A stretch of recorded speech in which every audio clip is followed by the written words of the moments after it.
Good morning students. जब तक आप साथ हैं हम खास हैं, और जब तक आप साथ रहेंगे हम खास रहेंगे। तो हमें खास बनाए रखने के लिए अपना साथ हमारे साथ बनाए रखिए। पिछला चैप्टर हमने त्रिकोणमिति आपका मैथ में ख़त्म कर दिया था, और उम्मीद है आपको उसमें कुछ भी कठिन नहीं लगा होगा, सब बहुत आसानी से समझ में आ गया होगा। बहुत बढ़िया चैप्टर था। त्रिकोणमिति जो है एक ऐसा टॉपिक है जो कभी आपका पीछा नहीं छोड़ेगा। फिजिक्स में, केमिस्ट्री में, बीएससी में, एमएससी, जब तक आप पढ़ते रहेंगे त्रिकोणमिति यानी ट्रिग्नोमेट्री हमेशा आपके काम आएगी।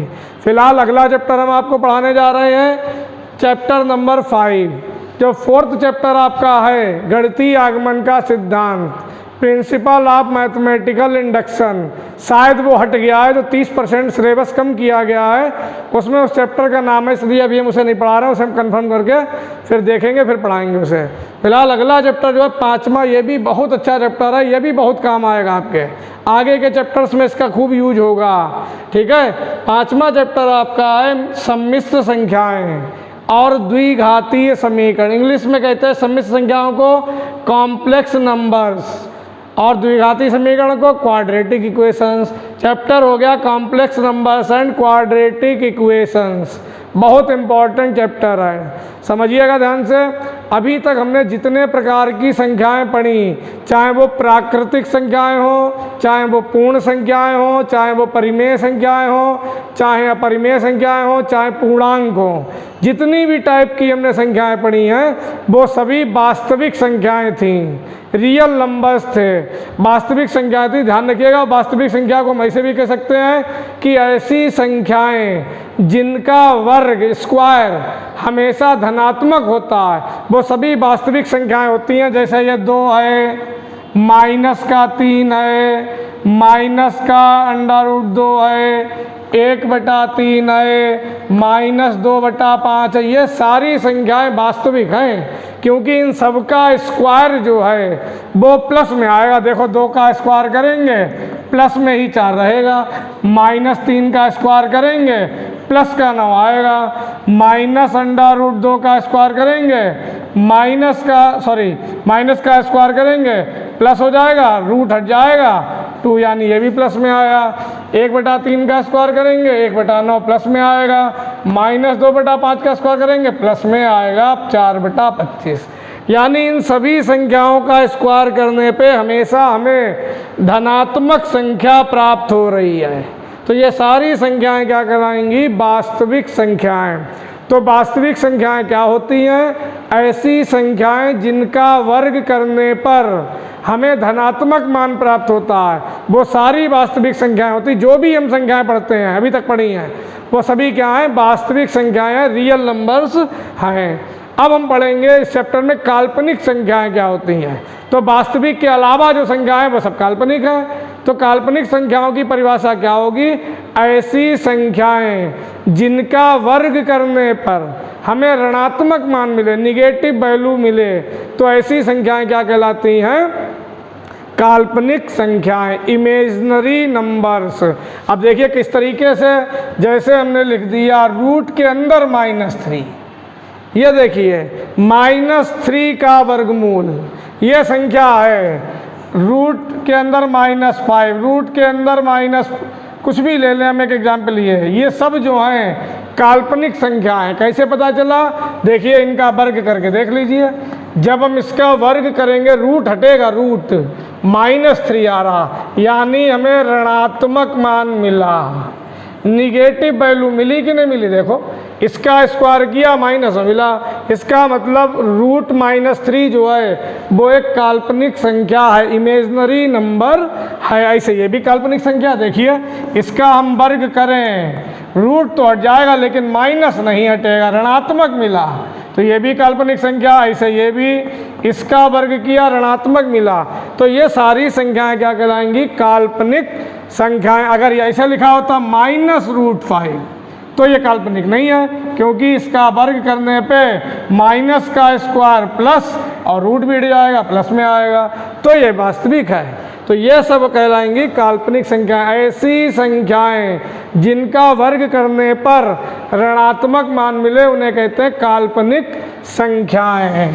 ठीक है, अब जरा ध्यान दीजिए, काल्पनिक संख्याएं जो होती हैं ज़रा ध्यान से समझिएगा, उनमें आई लगा के उन्हें हम डिनोट करते हैं। ज़रा ध्यान से समझिएगा, जैसे ये कोई समीकरण है, ये कोई समीकरण एक्स स्क्वायर प्लस 1 बराबर 0, 1 आगे गया तो एक्स स्क्वायर बराबर -1।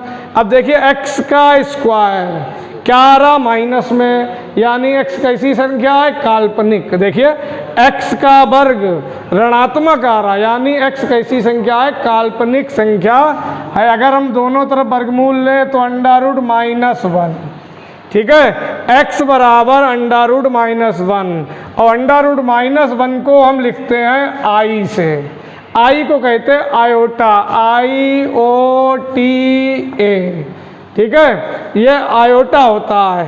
ये देखने में ये जो अक्षर है आयोटा वो आई की तरह लगता है, इसलिए इसे हम आई लिख देते हैं, ठीक है। फिलहाल आई जो है वो एक काल्पनिक संख्या है, इमेजिनरी नंबर है, और आई किसके बराबर है, वो -1 के स्क्वायर रूट, -1 के वर्गमूल के बराबर होता है।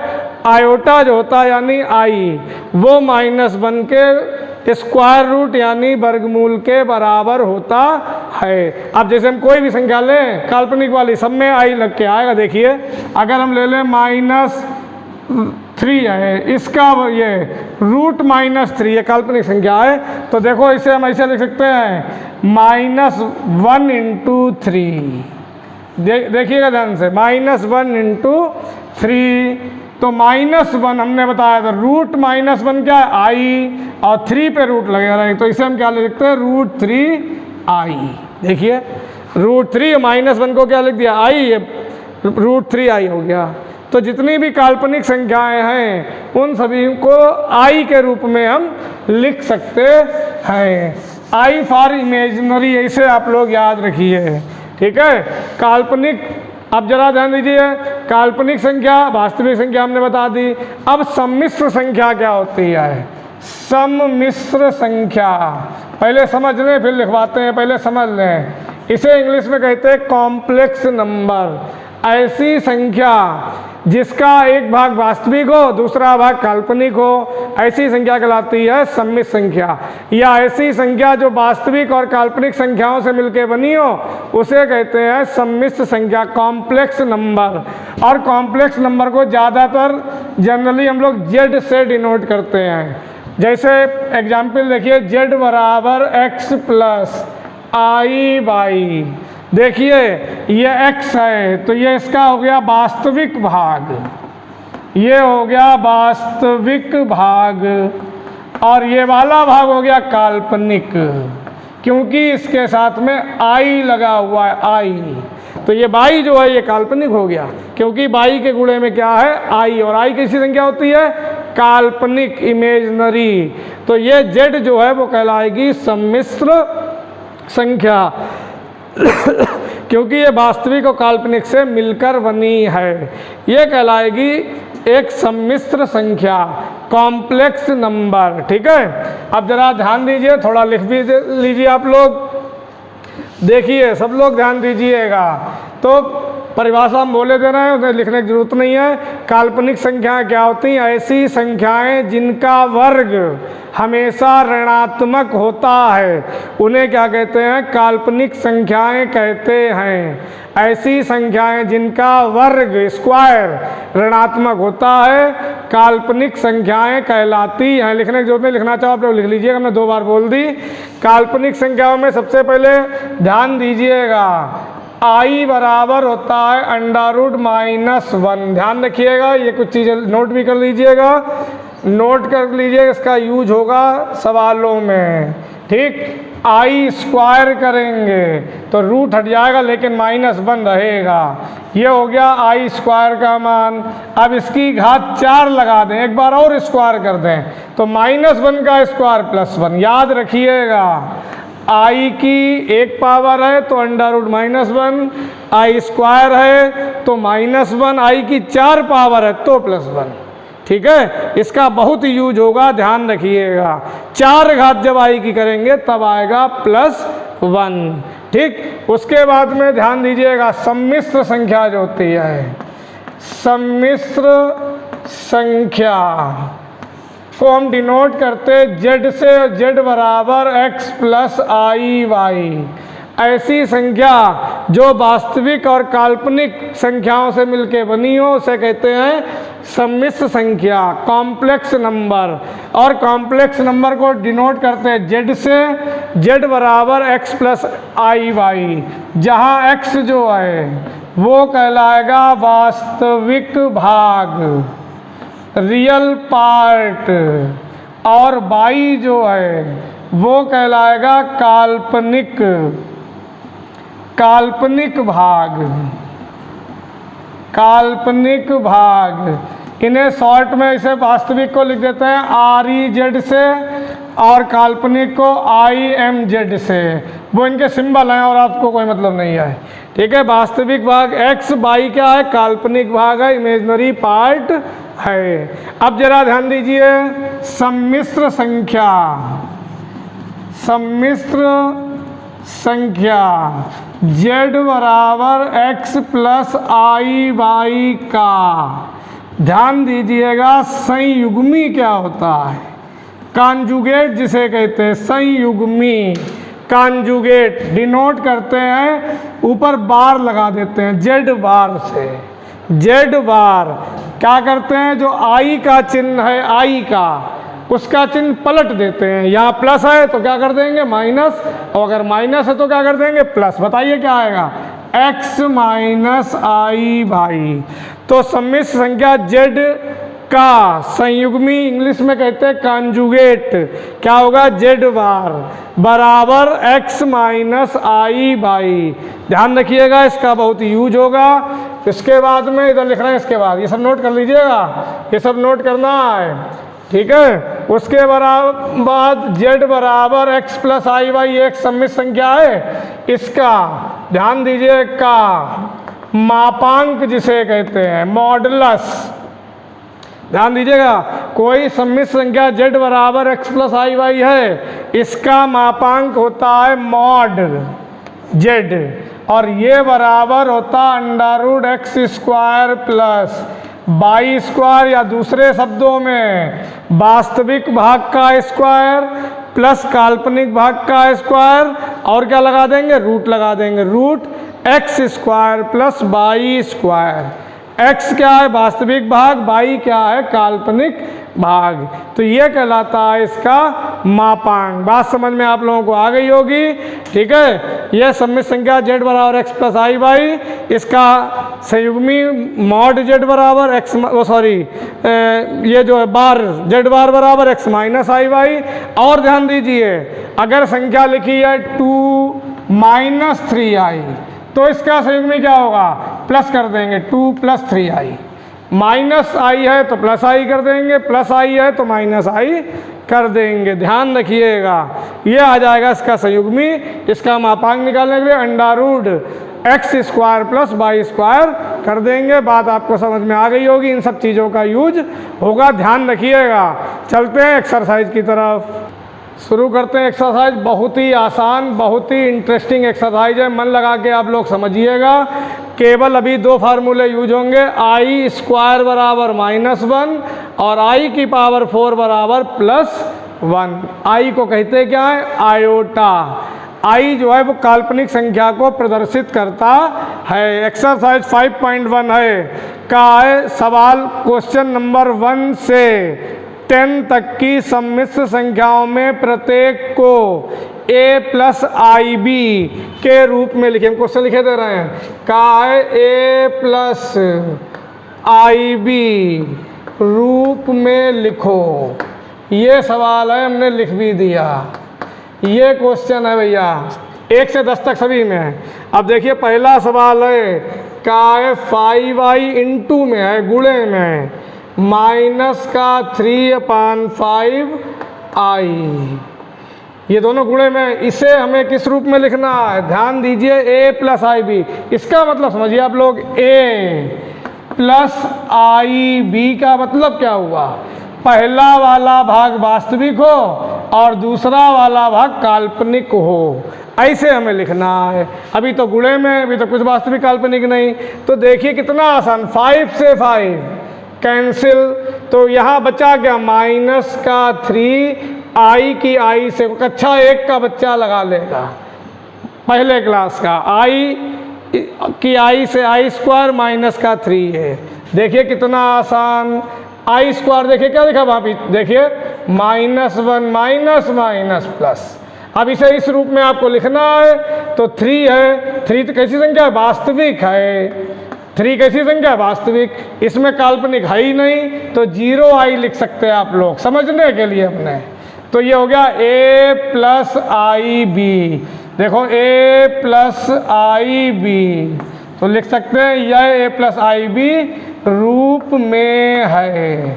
फिर समझिए आप लोग, बहुत आसान मैथ है फर्स्ट ईयर की, फिर से समझिए, ये 2 पद गुणे में थे, 5 से 5 कट गया, आई की आई से गुणा आई स्क्वायर, -3 आई स्क्वायर, आई स्क्वायर का मान क्या होता है वो लिखा, -1 माइनस माइनस +1, तो आया 3 तो वास्तविक संख्या है, तो हमें लिखना a प्लस आई भी, तो 3 में 0 जोड़ दे, कोई फर्क पड़ेगा, तो 3 + 0 आई है ही नहीं, आई है ही नहीं तो 0 आई, भाई 0 क्या गुणा 0, तो ये हो गया a प्लस आई बी, ए है 3, बी है 0, ऐसे वरना आप यहीं छोड़ दीजिएगा, वरना आप यहाँ भी छोड़ सकते हैं, ठीक है। फिलहाल ये आंसर आ गया, बड़े आसान सवाल हैं, जरा जल्दी जल्दी चलते हैं। दूसरा सवाल देखते हैं, आई की पावर 9 प्लस आई की पावर 19।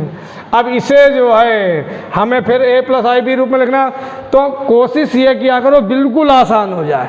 देखिए आई की 4 पावर किसके बराबर होती, 1 के, तो आपको क्या करना, अगर आई के ऊपर बड़ी घातें लगी हों 4 से ज़्यादा, 5, 6, 10, 15, 50, 100 कितनी भी लगी हो, आप क्या करेंगे, जो पावर उसे 4 से भाग दे दें। जैसे यहाँ 9 है, 4 से भाग देंगे, 4 दूनी 8, 1 शेष, या ऐसे ही समझ लीजिए, बहुत आसान चीज़ है, 9 है, इसे हम आई की पावर 4 का स्क्वायर लिख सकते हैं, 4 दूनी 8, 1 बाहर लिख दी 9। भाइयों ध्यान देना, कितनी पावर थी, 9, कितनी पावर थी, 9, तो 9 को लिखा, 4 अंदर लिख लो पहले, 4 अंदर, 4 2 बाहर, 4 दूनी 8 और 1 बाहर, ये गुणे में और लगी है, हो गई 9, हो गई 9 कि नहीं, देखो 4 दूनी 8 और 1 ये 9, गुणे में खाते जुड़ती हैं। अब 19 को भी ऐसे लिखिए, बताइए कैसे लिखें, तो 4 चक्कू 16, 4 चक्कू 16, 4 4 हो जाएंगी, अब हाँ कितना बचेगा शेष, 3, 16 और 3 19, तो देखिए ध्यान से, ये 19 है, देखिए 4 चक्कू 16 हो गई, बची कितनी यहाँ पे 3, उसे बाहर लिख दीजिए। फिर समझिए, आप 4 से भाग दे के देखा कीजिए, अब 9 है, 4 दूनी 8, ये लिखी 4 अंदर लिखना, 2 बाहर, 4 दूनी 8, बचा 1 पावर, वो बाहर लिख दी। ये 19 है, 4 चक्कू 16, बची 3 बाहर लिख दी। अब आई की पावर 4 को हम क्या लिख सकते हैं, 1 की पावर 2, वो तो 1 ही रहेगा, कोई फर्क नहीं, यहाँ भी 1 की पावर 4, ये भी 1 ही रहेगा, कोई फर्क नहीं। कुल मिला के हमारे पास बचा आई प्लस आई क्यूब बचा। अब आई क्यूब को हम लिख सकते हैं आई स्क्वायर गुणे आई। आपको आई की 2 पावर 4 पावर बनानी है, आई की 2 पावर 4 पावर, 4 ना बने तो 2 बनाओ, पहले 4 बनाने की कोशिश करो। तो यहाँ पे देखो आई की कितनी पावर है, 3, 2 ये लिख दी, 1 ये लिख दी, बन तो लिखो ना लिखो, इससे क्या फ़ायदा हुआ, लग गया सवाल। बताइए आई स्क्वायर क्या होता, -1, बस लग गया सवाल, आंसर आ रहा 0। देख लीजिए, आई से आई कैंसिल, आंसर आ गया 0। फिर समझिए, पहले यहाँ पे 9 पावर थी, यहाँ पे 19 पावर थी, 9 को लिखा 4 दूनी 8, 1 बाहर 9, 19 को लिखा 4 चक्कू 16, 3 बाहर, आई की पावर 4, 1 का स्क्वायर 1 होता, लिखो ना लिखो, आई ऐसे लिख दिया, आई की पावर 4 फिर 1 लिखो या ना लिखो, आई क्यूब लिख दिया। अब आई की 3 पावर थी, हमने 2 अलग कर दी, 1 अलग कर दी। 2 क्यों अलग की, क्योंकि इसके सूत्र में मालूम है आई स्क्वायर का मान -1 आई, ये आई से आई कट गया, आंसर आ गया 0। ठीक है, देखते हैं अगला क्वेश्चन। अगला देखिए, अच्छा सवाल है, क्वेश्चन नंबर 3। आई की कितनी पावर है, -39 है की, -39, कोई बात नहीं, बटे में ले आइए, प्लस हो जाएगी, उसमें क्या लो, प्लस में लाने के लिए बट्टे में लिख दिया, नीचे से ऊपर या ऊपर से नीचे हाथ लाते चिन्ह बदल जाता है। -39 है, नीचे लाए +39, फिर वही कीजिए 4 से भाग दीजिए, 4 का पहाड़ आप पढ़िए 39 तक, कितना होगा 4 नेम 36, 4 नेम 36, तो I की पावर 4 बाहर 9, देखिएगा ध्यान से, 39 है, 4 नेम 36 है 39, तो कितनी बची 3, तो I की 3 पावर अलग कर दीजिए, क्या फर्क पड़ता है, ठीक है, 3 पावर हमने अलग कर दी, 4 नेम 36 और 3 39, बहुत तरीके होते सवाल लगाने के। तो ये I की पावर 4 हो गया 1 पावर 9, I क्यूब बचा, क्या बचा I क्यूब, इसका भी बड़ा आसान तरीका है। अब देखिए यहाँ पे 3 पावर है, इसे हम I से गुणा करे दे रहे, I से भाग कर रहे, जरा ध्यान दीजिएगा, ये तो I की पावर 4 1 की पावर 9, ये I क्यूब, इसे यहाँ 3 पावर है 4 बना लो 4, तो I से गुणा I से भाग, लिख नहीं रहे हैं, बड़े क्लास में आ गए आप लोग, I से गुणा भाग करने पर, अब बड़े क्लास में आप लोग आ गए तो लिखने की ज़रूरत नहीं है, ऊपर बचा I और नीचे देखिए I की 3 और 1 4, I की पावर 4 कितना होता 1, तो नीचे बचा 1, ऊपर क्या बचा I, यही आंसर, चाहे इसे 0 प्लस बनाई लिख दें, फिलहाल इसे छोड़ दीजिएगा, ठीक। अगला क्वेश्चन देखते हैं, हमने पहले लिख दिया, टाइम बच जाए जिससे। क्वेश्चन नंबर 4 देखिए 3 7 plus I into 7 plus I 7 plus I into 7, या तो हम ये कॉमन ले लें फिर गुणा करें, ऐसा करें गुणा ही कर दें, देखिए ध्यान से 3 सत्ते 21, ठीक, 3 की 7 से फिर 21 I, यहाँ I की 7 से 7 I की I से I स्क्वायर, जरा मन लगा समझिएगा, 3 सत्ते 21, 3 की 7 से 21 I की 7 से 7 I की I से I स्क्वायर गुणे 7, देखिए कितना आसान सवाल, 21 I 7 I, 21 और 7 28 I, यहाँ देखिए ये वाला 21 और यहाँ देखिए I स्क्वायर का मान, क्या होता है I स्क्वायर का मान -1, वो लिखा, देखिए फिर से 7 I और 21 I को जोड़ा 28 I प्लस का 21, ये I स्क्वायर का मान -1, तो आ गया 28 I और 21 प्लस का माइनस का 7, 21 में से 7 गया 14 प्लस 28 I आंसर, ठीक है, देख लीजिए 21 में 7 गया 14 और प्लस का 28 I, चाहे तो 14 हम कॉमन भी ले सकते हैं, फिलहाल ऐसे ही आप लोग छोड़ दीजिएगा। अब अगला क्वेश्चन एक आपको हम होमवर्क में दे रहे हैं, ठीक है, जो बहुत आसान सवाल है, जैसे कम से कम 1-2 आप भी लगाएं, जैसे ये क्वेश्चन नंबर 5 है, 1 I माइनस ब्रैकेट में -1 प्लस I गुणे 6, ये आप लोग इसे हल करके A प्लस I B रूप में लिखिएगा, ना लगे तो कमेंट बॉक्स में कमेंट करिएगा या व्हाट्सएप पे हमसे पूछ लीजिएगा। ये भी बहुत आसान सवाल है, छठा वाला 1/5 प्लस I इंटू 2/5, ठीक है, -4 ब्रैकेट के अंदर है 4 प्लस I इंटू 5/2। अभी आपको किताब की ज़रूरत नहीं पड़ी होगी क्योंकि जो भी सवाल लगे हैं उनमें थ्योरी है ही नहीं, और हम क्वेश्चन की कॉपी फ़ोटो खींच के आपके हाथ भेज देते हैं। अब जैसे ये सवाल है 1/5 प्लस 2/5I, देखिए I में जुड़ेगा, I में जुड़ेगा, I से घटेगा, ये 2/5I लिख दिया, बात एक ही है, -4 माइनस का 5/2I, देखिए माइनस का 5/2I माइनस का 4 ऐसे लिख दिया। अब देखिए ध्यान से गिनतियां अलग कर लीजिए, 1/5 और 4 अलग कर लीजिए, वास्तविक वाले अलग कर लीजिए। देखिए ये वास्तविक है 1/5, 4 भी वास्तविक है लिख दिया, I वाले अलग कर दीजिए, 2/5I माइनस 5/2I इन्हें अलग कर दिया, बस एलसीएम ले लीजिए आंसर। देखिए 5 चक्कू 20 एलसीएम लिया हमने, यहाँ देखिए तिरछी गुणा करके एलसीएम ले लें, I कॉमन ले लें, देखो I कॉमन लिया, I कॉमन, तिरछी गुणा करके एलसीएम 2 दूनी 4 -5 25 और नीचे 5 दूनी 10, तो आंसर 1 में से 20 गया माइनस का 19 बटा 5 और 4 में से 25 गया माइनस का 21 बचेगा। देख लीजिए, थोड़ी कैलकुलेशन करना सीखिए, बड़े क्लास में आ गए, इसे ऐसे उतार दिया, इस माइनस से ये दोनों माइनस हो गए, 1 बटा 5 माइनस 4 को यहाँ साथ में लिख दिया, तिरछी गुणा करके एलसीएम लिया, 5 चक्कू 20, 1 में से 20 गया माइनस 19 बटा 5, 2 बटा 5 आई माइनस 5 बटा 2 आई, तिरछी गुणा की, 2 दूनी 4 माइनस 25 आई कॉमन लिया, 4 में से 25 घटाओगे कितना बचे, माइनस 21 बचेगा, ये गलती हो गई यहाँ पे। देखिए 25 माइनस का 4 प्लस का, तो माइनस का 21 बचेगा, गलती हो गई, तो माइनस का 25 बटा 5 और माइनस का 21 आई बटा 10, ये आ गया हमारा आंसर। कैलकुलेशन अपने हिसाब से आप कर लिया करें, नहीं सही तो था यार, 1 में से ये हमने इधर लिख दिया, 1 मिनट सही लिखा था, माइनस 19 बटा 5, 4 में से 25 माइनस 21 सही तो लिखा, बिल्कुल सही है।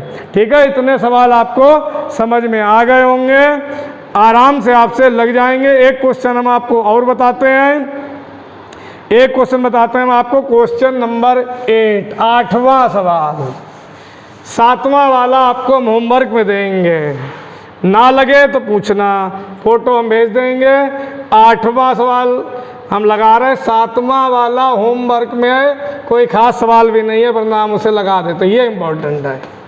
8वां इम्पोर्टेंट है, ध्यान दीजिएगा। 1 माइनस आई की पावर 4, इसे हल कर देना है, पूरा सरल करना है, a + ib रूप में पहुंचाना है। तो देखिए 4 घात है, अगर ऊपर होल स्क्वायर होता तो a माइनस बी का होल स्क्वायर का सूत्र लग जाता, क्यूब होता क्यूब वाला लगाते। आपको 4 घात वाला सूत्र नहीं याद है, कोई बात नहीं, ऐसा करें, बहुत ध्यान दीजिएगा, ये 4 घात को हम ऐसे लिख दें, 2 घात और 2 बार, बताइए कोई गलती है इसमें, भाई 2 ये 2 दूनी 4। अब a माइनस बी का whole square, a square plus b square minus 2ab, ये लिखा, और बाहर जो स्क्वायर है, बड़ा ब्रैकेट नहीं लगना चाहिए, हमने वही लगा दिया, a माइनस बी का whole square, a square plus b square minus 2ab, और बाहर स्क्वायर इसे रहने दिया। हालांकि छोटे ब्रैकेट से काम चल जाता, लेकिन समझाने के लिए हमने लगा दिया। 1 का स्क्वायर 1 और i का स्क्वायर माइनस 1। देखो कितना आसान सवाल हो गया, देखिए 1 से 1 कट गया, अब बचा माइनस 2 का स्क्वायर प्लस 4 और i का स्क्वायर लगा के दिखाई दे रहे, आई माइनस 2 का स्क्वायर 4 i स्क्वायर, और i स्क्वायर क्या होता माइनस 1, तो आंसर आया माइनस का 4। उम्मीद है आपको ये सारे सवाल समझ में आ गए होंगे, इनकी प्रैक्टिस आप कर लीजिएगा। बहुत अच्छा, बहुत आसान चैप्टर है, बहुत इंटरेस्टिंग, मज़ा आएगा आपको लगाने में।